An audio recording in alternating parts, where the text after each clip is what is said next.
तो 2047 के विकसित भारत की नींव रखने वाला चुनाव, आप कह सकते हैं कि भारत को तीसरी सबसे बड़ी अर्थव्यवस्था की गारंटी वाला चुनाव, तीसरी सबसे बड़ी आर्थिक महाशक्ति बनाने वाला चुनाव, आप कह सकते हैं कि 140 करोड़ भारतीयों के सपनों और संकल्पों को साकार करने वाला चुनाव। और शायद जो प्रधानमंत्री ने खुद कहा कि यह चुनाव एक सांसद या सरकार चुनने के लिए नहीं है, ये आने वाले भारत के 1000 साल की नींव रखने वाला चुनाव है। तो इस सबसे बड़े चुनाव पर देश का सबसे बड़ा नेटवर्क 80, मैं आपके साथ अमन चोपड़ा, और इस देश के सबसे बड़े चुनाव पर बात करने के लिए इस खास शो में हम अभिनंदन और स्वागत करना चाहेंगे देश के प्रधानमंत्री नरेंद्र मोदी जी का। और इस नमस्कार भैया, आपके दर्शकों को मिलने का अवसर मिला मुझे आज। बहुत बहुत धन्यवाद सर। मेरे साथ मेरे सहयोगी अमिताभ सिन्हा, अमन शर्मा और पायल मेहता मेरे साथ रहेंगी। बहुत बहुत धन्यवाद सर, आपने समय निकाला। सवाल बहुत है, लेकिन पहला सवाल दरअसल ये कि 2014 में 300 की बात की गई थी, 300 पार या 300 की, 300 आई। 19 में 350 की बात की गई, 350। अब 400 पार की बात की गई है, दावा है 400। तो सर रफ्तार यही रहेगी तो फिर 29 में फिर 450 पार की बात होगी। मतलब ये सवाल मैं गंभीरता से इसलिए पूछ रहा हूं क्योंकि हम लोग जब फील्ड में हैं, अब चर्चा ये है कि मोदी 400 पार हो रहा है नहीं हो रहा है। हार जीत की शायद संभवतः बात कम हो रही है। अब सवाल एक ही है कि 400 पार हो रहे हैं मोदी या नहीं हो रहे। आपका एनालिसिस सर। एक तो आपके सवाल को मैं गंभीर ही मानता हूं, मैं कोई लाइट नहीं मानता हूं, और इसलिए मेरा जवाब भी बड़ा गंभीर ही रहेगा। आपने जो भूमिका बनाई,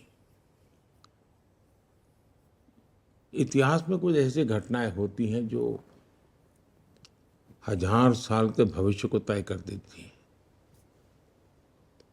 और दुनिया के इतिहास में ऐसा हुआ है। मेरे देश में मैं देख सकता हूं कि ये समय ऐसा है कि इस समय होने वाली सभी सकारात्मक चीजें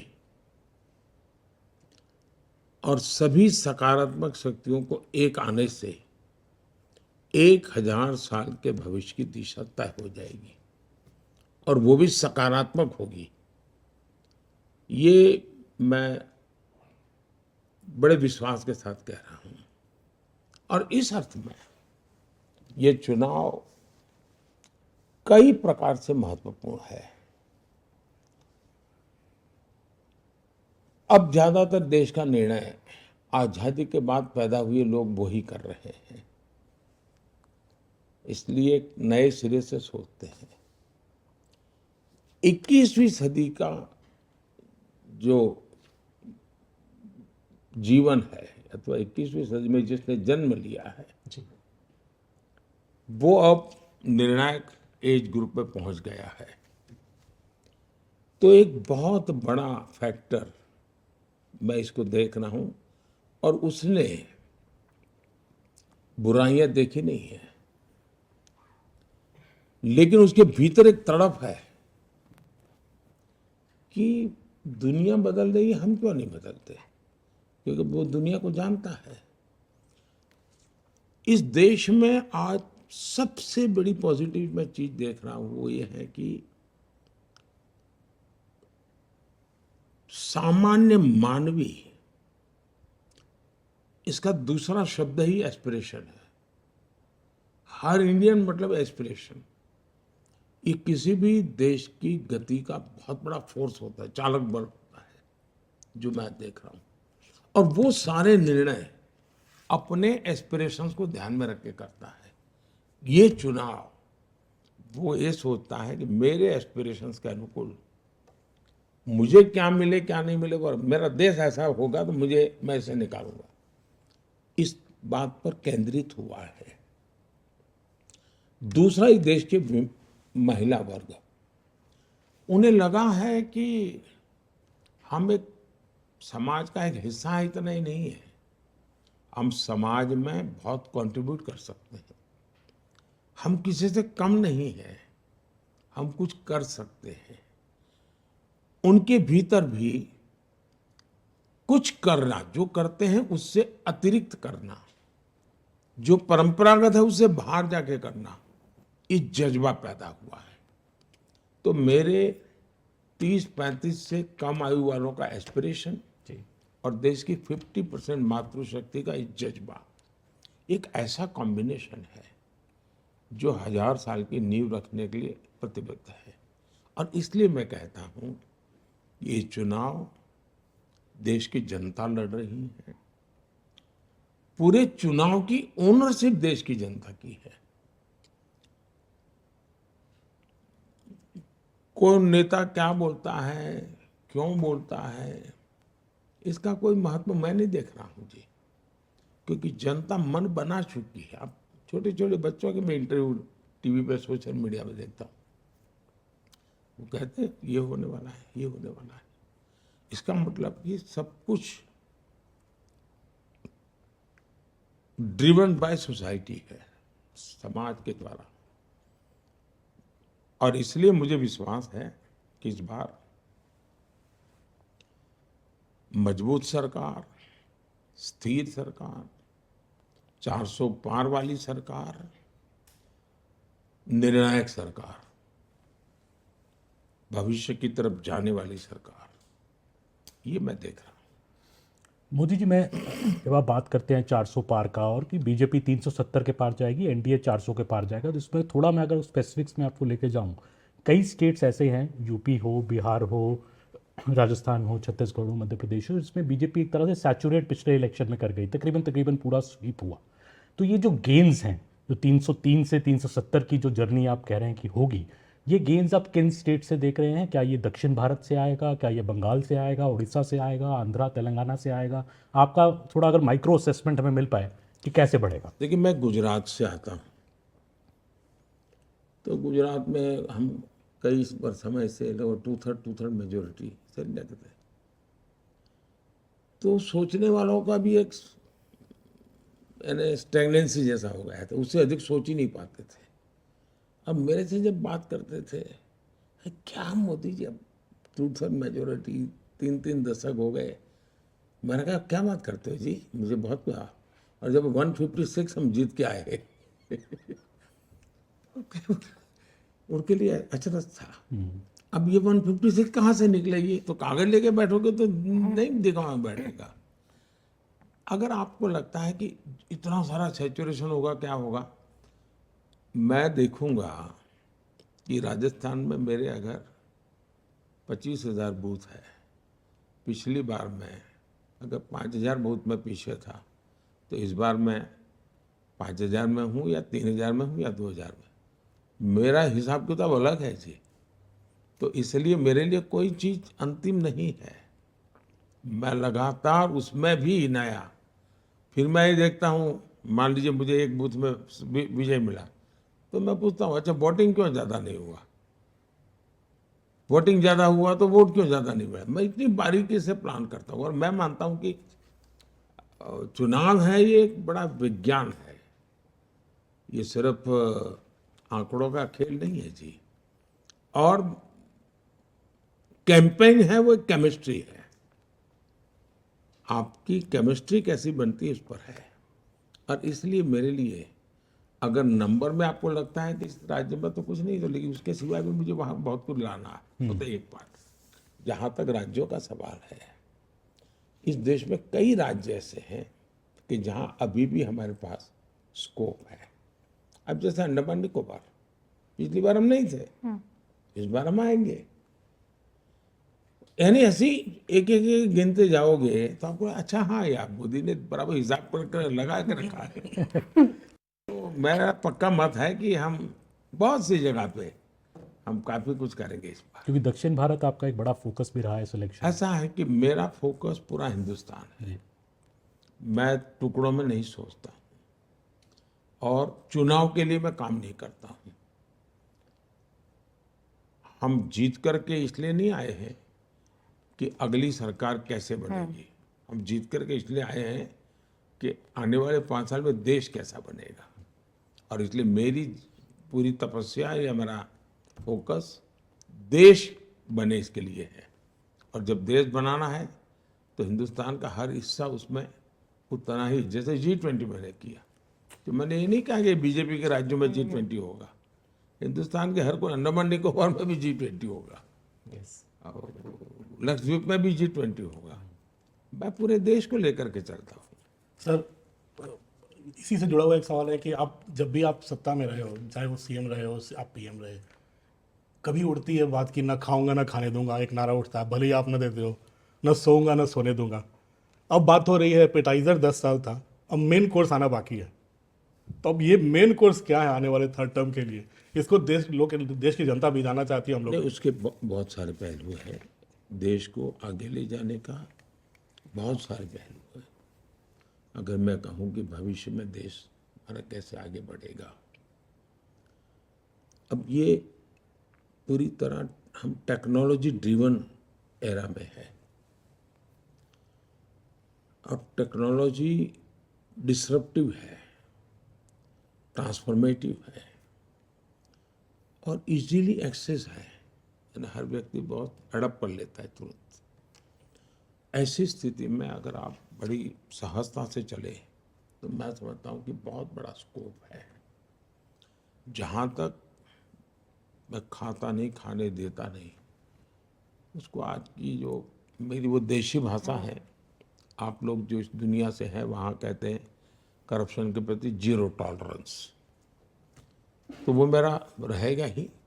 लेकिन एक चीज़ अब मैं और उसमें कोशिश कर रहा हूँ कि हमारे इस प्रकार से काम करने वाली इंस्टीट्यूशंस है, उसमें की समाज में एक प्रतिष्ठा बढ़नी चाहिए।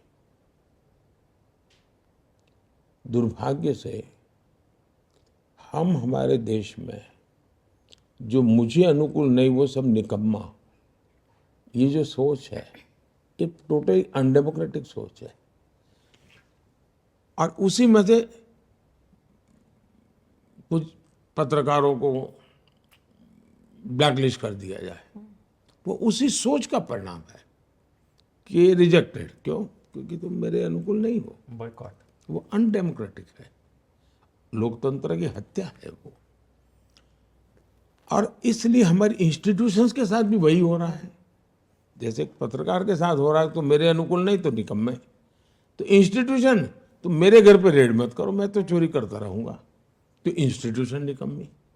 ये जो लॉजिक चला है, मैं उसका उपाय क्या? उसका उपाय यही है कि हमने ऐसी शख्सियत और ऐसे शक्तियाँ, उसकी प्रतिष्ठा बढ़ा लीजिए, इनकी सामाजिक प्रतिष्ठा इतनी बढ़ाओ कि फिर कोई उसको हाथ नहीं लगा पाएगा।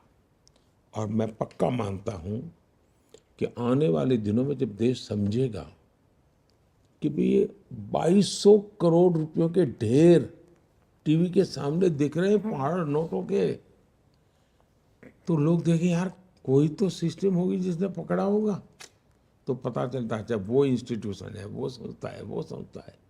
तो उसके जैसे सेना के प्रति आज एक सम्मान का भाव है, वैसा ही सम्मान का भाव जो देश के लिए काम करने वाले इंस्टीट्यूशंस है उनके पास होना चाहिए।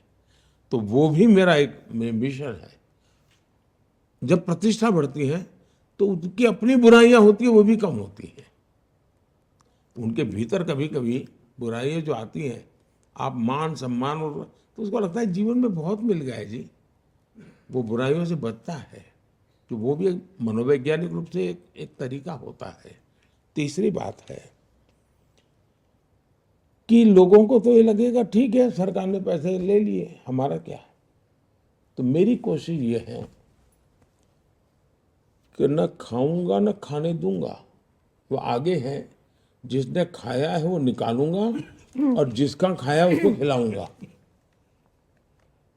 और इसलिए जैसे केरला में जो कोऑपरेटिव बैंक का नेटवर्क है वो लेफ्टिस्टों का है, ये वाम वहाँ जो पार्टी है उसका है। इन्होंने क्या किया, ये लेफ्टिस्टों के लिए बाहर छवि ऐसी है कि दूध के धुले हुए हैं। उन्होंने कोऑपरेटिव बैंक में एक बहुत बड़ा स्कैम किया हुआ है। गरीबों के पैसे हैं, मिडिल क्लास के पैसे हैं, सैलरी वाले सोसाइटी उसके पैसे हैं, और बच्चों की भलाई के लिए बेचारों ने पैसे बैंक में रखे हैं, ये बैंक डूब गई। क्यों डूबी? तो ये उसके संचालक जो कम्युनिस्ट लीडर हैं, उन्होंने खजाने का अपने पर्सनल व्यापार के लिए उपयोग किया और उसमें घाटा आया तो ये बैंक डूब गई, या उसमें से चोरी की तो बैंक साइफन कर गए पैसे। अब हमने उनकी प्रॉपर्टी को सीज किया है। अब मेरी इरादा ये है कि मैं इनकी पर्सनल प्रॉपर्टी को ऑक्शन करूंगा। जो पैसा आएगा, ये जो बैंक में जिसने पैसा जमा किया है, उसका नाम है, उसको मैं वापस करूंगा। अब जैसे लालू जी ने, इससे प्रूवन केस है कि जमीन के बदले में नौकरी दी, रिकॉर्ड पे है, उसमें कोई बड़ा वो प्रॉब्लम नहीं है। अब पता है कि इसकी जमीन, ये नौकरी मिली और उसके बदले में जमीन लिखवा ली, तो मैं चाहूंगा कि जिसकी जमीन है उसको जमीन वापस मिले। बंगाल के अंदर करीब 3,000 करोड़ रुपया की संपत्ति हमारे जब्त की हुई है। अब ये जो वहाँ रेट कार्ड है हर नौकरी के लिए, कि टीचर बनना है तो ये, पीएन बनना है तो हाँ, आंगनबाड़ी वर्कर, ये पैसा रेट कार्ड है, कट मनी, और नीचे से ऊपर तक ये पैसे ऐसे बांटे जाएंगे, ये व्यवस्था है। अब ये पैसे पकड़े गए हैं, नोटों के ढेर पकड़े हैं। मैं खोज रहा हूँ कि जिसका ट्रेल मिले कि हाँ भाई उसने यहाँ से पैसा ब्याज से लिया था, ये तारीख को लिया था, इस तारीख को इसको दिया था, या बैंक से निकाला था इधर को दिया था, तो मैं ऐसे जो ईमानदारी से मुझे हाथ लगेगा, हाँ ये पैसा रियली उसका मालिक यही है, मैं ये पैसे उसको वापस लौटाऊंगा। इसलिए अब मेरा न खाता हूँ न खाने देता हूँ, अब आगे में है कि जिसने खाया है उसको निकालूंगा और जिसका गया है उसको खिलाऊंगा। मोदी जी, क्योंकि मैं लंबा समय बंगाल में रही हूँ तो मेरा सवाल बंगाल से जुड़ा हुआ है। अब बंगाल में क्या बीजेपी के लिए प्रॉस्पेक्ट्स दिखते हैं? और दूसरी बात यह है कि माँ माटी मानुष की बात करती थी ममता बनर्जी, आपके लिए भी मिक्स्ड इमोशंस रहते हैं। कभी आपको बहुत स्नेह से वो आम भी बेचती है, टॉक मिष्टी कहते हैं हमारे बंगाल में, मतलब खट्टा मीठा टाइप का रिश्ता है। आपको लगता है कि वो कंट्रोल नहीं कर पाई जिस तरह के अट्रॉसिटीज हम देखते हैं महिलाओं के खिलाफ? हमने असेंबली इलेक्शन में जिस तरह का वायलेंस देखा, आपको लगता है she has lost control completely off the state? ऐसा है कि उनको ये राजनीति सूट करती है, इसलिए वो सरकारी मशीन का उपयोग ही इस मकसद के लिए करती है। एक प्रकार से उनका शासन पे इतना कंट्रोल है, लेकिन गलत दिशा में है। वे शासन पे कंट्रोल नहीं है और शासन में बैठे हुए कोई लोग करते, ऐसा नहीं है। वो खुद ही करवाती हैं, खुद ऐसे करने वालों को प्रोटेक्शन देती है। उनका खुद का कन्विक्शन है कि ये जो कुछ भी हो रहा है यही रास्ता है सत्ता में रहने के लिए। और मैं मानता हूँ मुख्यमंत्री जी मुझे आम भेज दें या मिष्टी दही भेज दें, वो तो शायद एक प्रोटोकॉल के हिसाब से वो करते रहते हैं, मैं उनका धन्यवाद भी करूंगा। लेकिन इसका मतलब ये नहीं है कि जो गलत हो रहा है उसके विषय में हम आंख बंद रख सकते हैं, ये तो नहीं हो सकता है। आप बंगाल में क्या प्रोस्पेक्ट्स देखते हैं भाजपा के लिए, खास करके इस इलेक्शन? भारतीय जनता पार्टी एक बहुत ही सफलता, इतनी तेजी से बीजेपी का ग्रोथ किसी राज्य में नहीं हुआ जितना बंगाल में हुआ। 3 में से हम 80 क्रॉस कर गए, 3 एमएलए थे। लेकिन मेरे देश का दुर्भाग्य देखिए और एक खान मार्केट गैंग देखिए कि जिसने सत्ता नहीं बनी इसलिए पराजय। अरे 3 से 80 क्रॉस कर गए भाई, बड़ा विजय था हमारा। लेकिन खान मार्केट गैंग ने देख लिया कि भाजपा के तो सपने खत्म हो गए।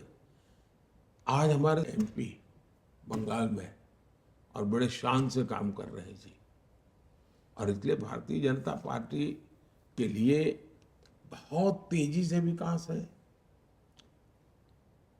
अद्भुत स्वीकृति है, समाज के सभी वर्गों में है। और अब बंगाल के लोग दूसरा विभाजन नहीं देखना चाहते।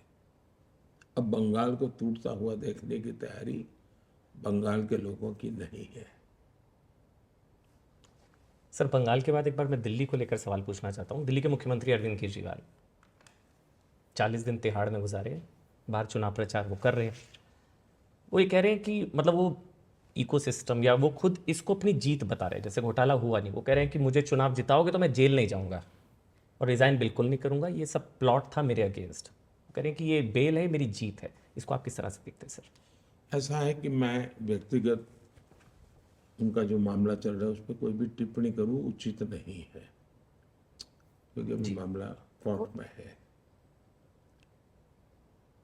मेरी चिंता कोई व्यक्ति नहीं है। मैं तो अदालत ने क्या कहा उसके पर अगर ध्यान केंद्रित करूं तो शराब घोटाले में हाईकोर्ट की टिप्पणी क्या है, हाईकोर्ट ने क्या कहा है, मैं उसको तो मानूंगा। एजेंसी ने क्या किया है छोड़ो, किसी बीजेपी स्पोक्स पर्सन ने क्या कहा है वो छोड़ो, वो स्वयं क्या कहते हैं वो छोड़ो।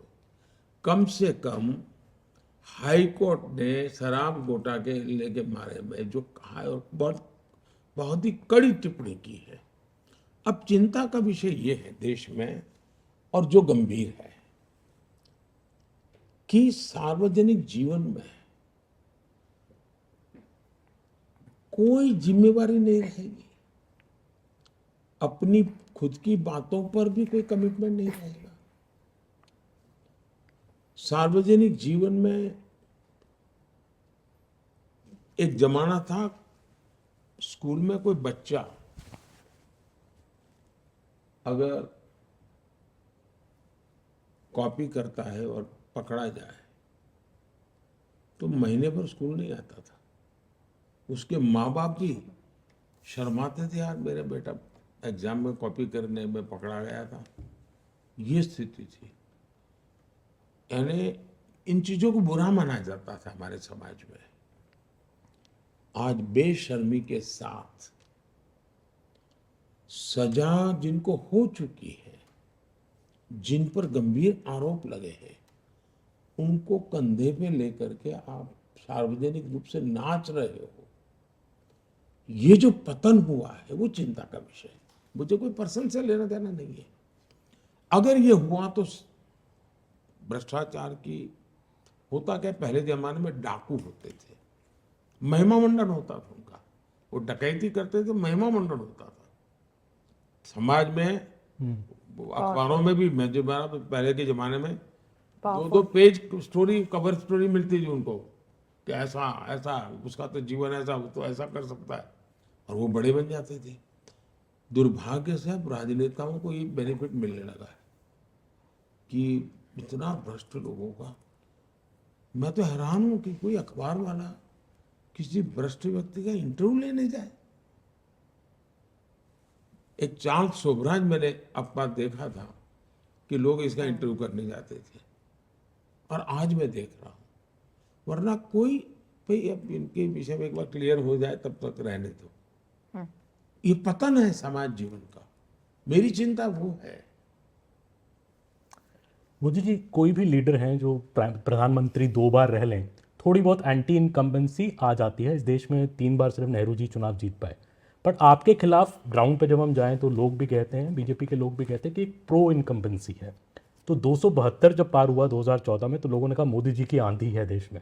अगर अब 370 पार हो रहा है तो ये क्या है? आपको लगता है आपकी लोकप्रियता भी चरम पर है? और ये प्यार क्यों है लोगों का? मैं कोई लोकप्रियता के लिए काम नहीं करता हूँ, और नहीं मेरे पास मेरी लोकप्रियता नापने का कोई मानदंड है, मेरे पास नहीं है। लेकिन मैं काम क्या करता हूँ उसका एनालिसिस होना चाहिए। मेरे काम में और औरों के काम में फर्क क्या है? आमतौर पर जो सरकारें चलती थी वो विज्ञान भवन में फंक्शन करो, फीता काटो, दिया जलाओ, अखबार में एडवर्टाइजमेंट दो, मीडिया को लीक करो, स्टोरी बनवाओ, और उनको लगता है देश चलता है। और ज्यादातर सरकारें उसी मिजाज में रही। कांग्रेस का पतन बहुत कम समय में हुआ था जी। देश आजाद होने के बाद चौथा चुनाव आते आते कांग्रेस ध्वस्त हो चुकी थी। संयुक्त विधायक दल बना, लेकिन कांग्रेस ने इस देश में किसी पार्टी को खड़े ही नहीं होने दिया। उन्होंने खुद ने देश के लिए करने के बजाय विरोधी दलों को खत्म करने में ही अपनी शक्ति लगाई, इसलिए ऑल्टरनेट खड़ा नहीं हुआ। अदरवाइज 67 के चुनाव में ही देश उनको रिजेक्ट कर चुका था। हिंदुस्तान में आप देखिए, सरकारों के अलग अलग मॉडल अब देश के सामने आ चुके हैं, और मैं तो मानता हूँ ये केस स्टडी का विषय है। कोई यूनिवर्सिटी करे, कोई मीडिया करे, कोई मीडिया पर्सन किताब लिख सकता है। देश ने एक कांग्रेस का मॉडल देखा है, देश ने लेफ्ट का मॉडल देखा है, देश ने पारिवारिक पार्टियों का भी मॉडल देखा है, जो of the family, by the family, for the family political पार्टियां चलती है, उनका मॉडल भी देखा है। देश ने मिलीजुली सरकारों का मॉडल भी देखा है, और बीजेपी सरकार का भी मॉडल देखा है। उसका एनालिसिस करना चाहिए, किसका क्या परफॉर्मेंस रहा, किसकी क्या प्रायोरिटी रही, किसने किसके लिए काम किया। एक 100-200 पैरामीटर तो आप देखेंगे, द बेस्ट परफॉर्मेंस वाला मॉडल बीजेपी का मिलेगा आपको। और जब परफॉर्म करते हैं तो सामान्य मानव का विश्वास बढ़ता है। फिर एंटी इनकम्बेंसी किस बात की होती है कि ये कैसी सरकार, मेरा ये नहीं हुआ। हर एक का होता नहीं है, प्रो इनकम्बेंसी में कोई हर एक का हो गया ऐसा नहीं होता है। लेकिन आज पब्लिक मीटिंग में जाके मैं कहता हूँ भाई आप लोग चुनाव में जो करते हो करते रहना, लेकिन मेरा एक काम करना। और कहता हूँ मैं कि कहीं आप जाए, झुग्गी झोपड़ी में कोई रहता है ऐसा मिले, या कोई कच्चे घर में रहता है, उसका नाम पता लिख करके मुझे भेज देना, क्योंकि हम जो मकान बना रहे हैं 4 करोड़ दिए हैं, लेकिन अभी भी कुछ लोग छूट गए हैं, और मैं नहीं चाहता हूँ कोई छूट जाए। तो मैं 4 जून के बाद मेरी नई टर्म में मैं उनको मकान देना चाहता हूँ, 3 करोड़ मकान बनाना चाहता हूँ। आप अगर कोई नज़र में आ जाए तब उसका विश्वास पैदा होता है कि आदमी वोट भी मांग रहा है, लेकिन साथ में काम भी कह रहा है, यार मुझे तो, मेरा तो ध्यान है उन 3 करोड़ घर बना के दे रहा है। विश्वास पैदा होता है। अब डिलीवरी जब करते हैं, और मेरी सरकार की सबसे बड़ी ताकत है जो हिंदुस्तान की सभी सरकारें कभी मुझे कॉम्पीट नहीं कर पाई, कोई पॉलिटिकल पार्टी गुजरात में भी कॉम्पीट नहीं कर पाई, वो है लास्ट माइल डिलीवरी। मैं योजनाएं जिसके लिए बनाता हूँ उसके लिए, और मेरा इसके लिए काम करने का मेरा तरीका है। मैं एक उदाहरण देता हूँ।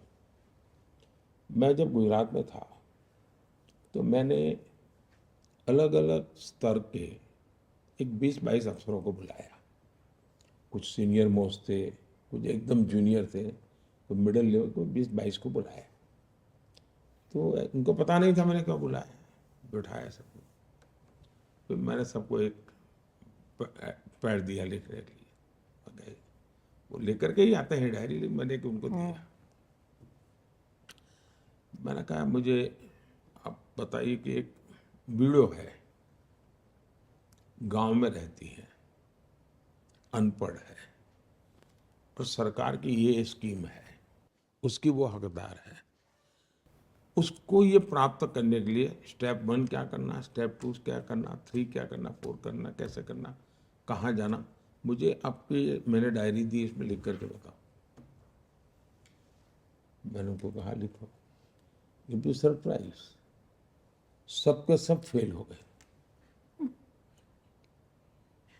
फिर मैंने कहा, मैं कुछ वो नहीं, बड़े प्यार से बात करता था।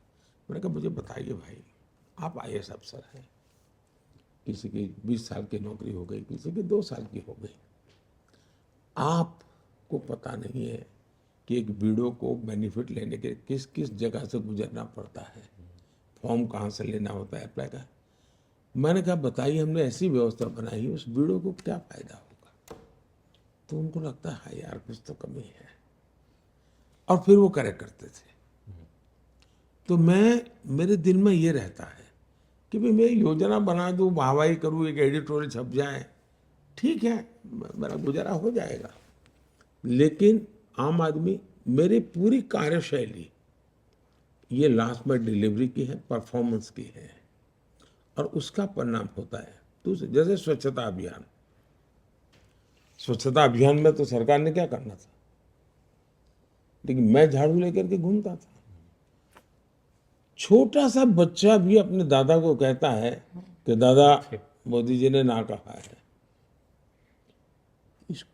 चीज को छोटी मत मानिए जी। आज के युग की बहुत बड़ी घटना है। इसी के लिए आप लोगों का शब्द है प्रो इनकम्बेंसी, और इसके लिए तपस्या करनी पड़ती है, खपना पड़ता है, और निस्वार्थ भाव से कोई कुछ भी कहे सो हमने अच्छा करना है तो करते रहना चाहिए।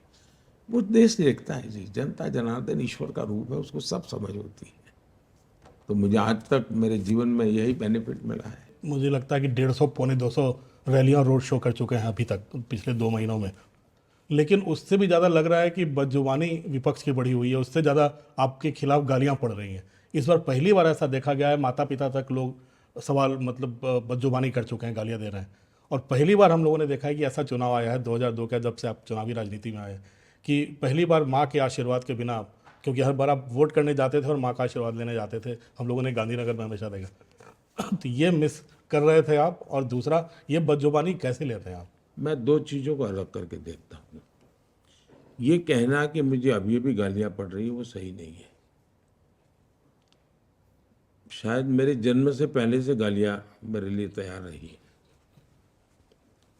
और 2001 में जब मुझे मुख्यमंत्री का काम मिला,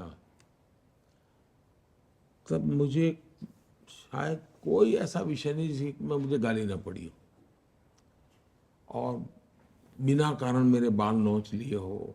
उसमें सिर्फ पॉलिटिकल लोग नहीं, ये खान मार्केट गैंग पूरी, ये आपके मीडिया में जो महारथी कहे जाते हैं वो भी।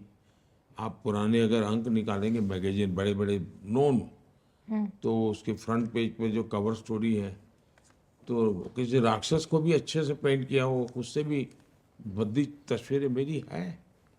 लेकिन मैं अपना आपा खोया नहीं, मैंने कभी नहीं खोया, क्योंकि उन्हीं की मजबूरी है कि उनको आज हंसता हुआ चेहरा रखना पड़ रहा है,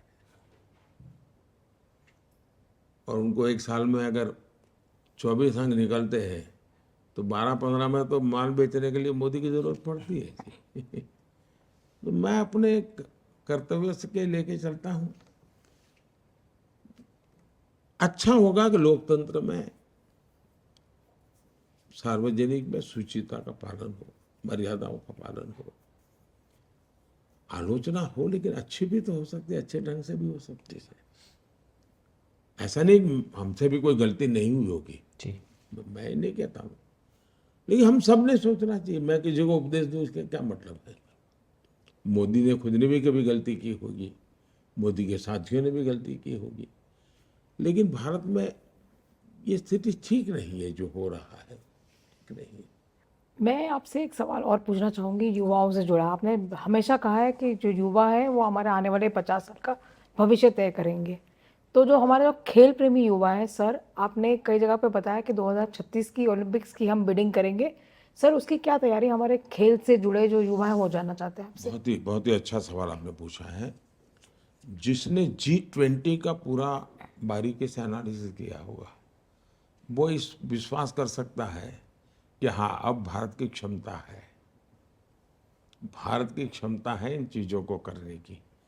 कॉमनवेल्थ गेम के कटु अनुभव इतने थे कि लोगों को विश्वास टूट गया था, यार कुछ हो नहीं सकता है।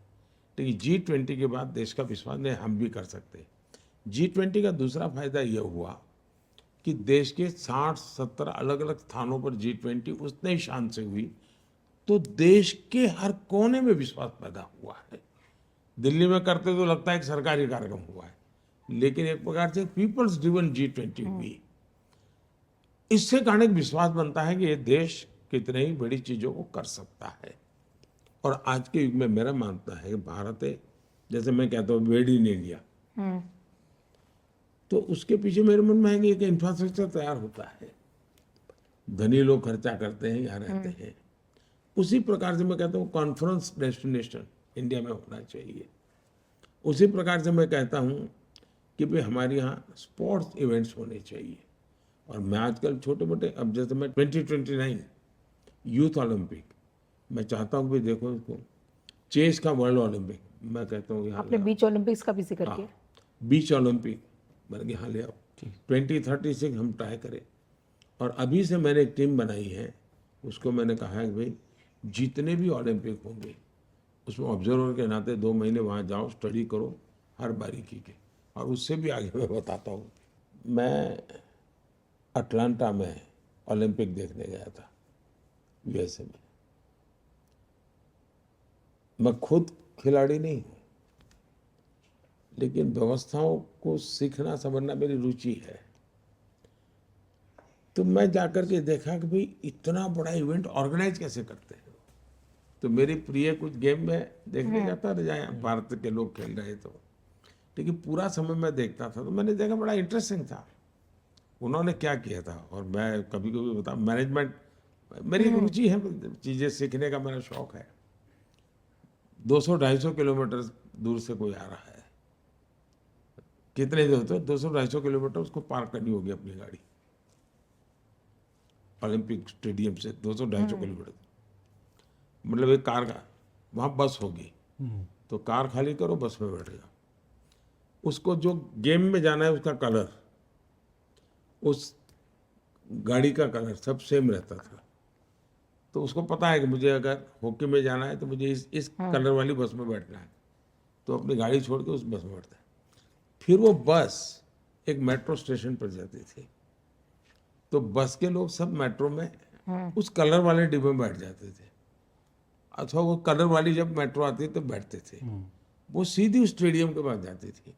मतलब कार 60 कार में से एक बस हो गई, एक बस में से 60-100 बस में से एक मेट्रो हो गई। इन्होंने 1-8 करोड़ लोगों को ट्रांसपोर्टेशन इतनी बढ़िया, ऐसी चीज़ें मैं उस समय स्टडी करता था। तो मैंने मेरी टीम को कहा भाई हर चीज़ स्टडी करो और स्टडी करके लाओ। तो एक प्रकार से तैयारी, ह्यूमन रिसोर्स डेवलप करना, इंफ्रास्ट्रक्चर तैयार करना, उनकी आवश्यकताएं क्या होती है उसको समझना, at the same time Hindustan के खिलाड़ियों को तैयार करना। क्योंकि खेल मेरे यहाँ है, गोल्ड मेडल कोई और ले जाए, ऐसा तो नहीं होता। सर, हम में से किसी ने शायद सोचा भी नहीं था कि इतने मेडल आएंगे ओलंपिक्स में, पैरा ओलंपिक्स में, जिस तरह से आए पिछले। देखिए भारत के यूथ में तो दम था ही था, भारत के यूथ में तो दम था ही था। लेकिन पहले सिलेक्शन में भी संप्रदायवाद, परिवारवाद, जातिवाद हर चीज में था। वो सिलेक्शन उसके आधार पर होता था, मेरे परिवार का बच्चा है, खेले ना खेले यार जाए तो सही, यही होता था। अब खिलाड़ी है तो जिस खेल में उसकी योग्यता है, सिस्टम उसको सिलेक्ट करती है, वो मेडल लेके आ जाता है। जब ट्रांसपेरेंसी आती है तो परिणाम भी आता है। सर, आखिरी सवाल पंजाब पे मैं पूछना चाहूँगा कि आपने 3 रैली भी पंजाब में पिछले 2 दिन में की है। मैं भी पंजाब में था। पंजाब एक स्टेट है जो काफ़ी चैलेंजिंग माना जा रहा है बीजेपी के लिए। वहाँ किसान प्रोटेस्ट भी कई जगह पे हो रहे हैं। आपको क्या लगता है पंजाब की सिचुएशन के, आप फार्मर्स को मना पाएंगे वहाँ पे, जो फार्मर्स कुछ लगता है शायद नाराज़ हैं? पहली बात है कि पंजाब में भारतीय जनता पार्टी के लिए स्वर्णिम काल है, ये स्वर्णिम काल है। वहाँ जो सरकार है वो पूरी तरह विफल गई है, और पंजाब के लोग बड़े स्वाभिमानी हैं। उनको दिल्ली से रिमोट से कोई सरकार चलाए, इसको पंजाब का अपमान मानते हैं, और ये इनके जहन में है। और सबसे ज़्यादा तब हुआ कि एक मुख्यमंत्री सरकार चलाने के लिए, गाइडेंस लेने के लिए दूसरे मुख्यमंत्री को जेल में मिलने जाए, तो ये पंजाब को बहुत हर्ट कर रहा है कि भाई ऐसा कैसी सरकार जो दिल्ली के लोग चलाएंगे, तो फिर पंजाब की क्या है? इसका गुस्सा है। ये चुनाव में बाहर आने वाला है, और उनको लगता है कि भाई बीजेपी एक ऐसी पार्टी है जिसने सिख समाज के लिए भी इतना काम किया है, करतारपुर कॉरिडोर की बात हो, या मैंने एक प्रकार से किसानों की भलाई के काम की बात हो, किसानों की इरिगेशन की चिंता हो, एमएसपी बढ़ाने की बात हो, सिंचाई की व्यवस्थाओं की बात करनी हो। यूरिया दुनिया भर में 3000 रुपया हो गया, हम 300 में दे रहे हैं। तो एक प्रकार से अनगिनत मैंने काम की है, उसका उनके लाभ भी हुआ है। तो भारतीय जनता पार्टी के लिए सबसे ज़्यादा मैं मानता हूँ कि बेनिफिट है। और खास इवन जो मैंने जो मिलेट का किया है ना जी, वो वहाँ के किसानों को छूता है। उनको लगता है यार हमारा मिलेट अब दुनिया में बिकेगा, उसको गर्व हो रहा है जी, उसको आनंद हो रहा है। तो ऐसी बहुत सी चीजें हैं जिसका परिणाम मिलने वाला और खासकर पंजाब को लेकर जो करतारपुर का जिक्र आपने रैली में किया, वो भी एक चर्चा का विषय है कि क्या हमने 71 में वो मौका गंवाया, करतारपुर भारत में हो सकता था, वो मौका क्या हमने गंवाया।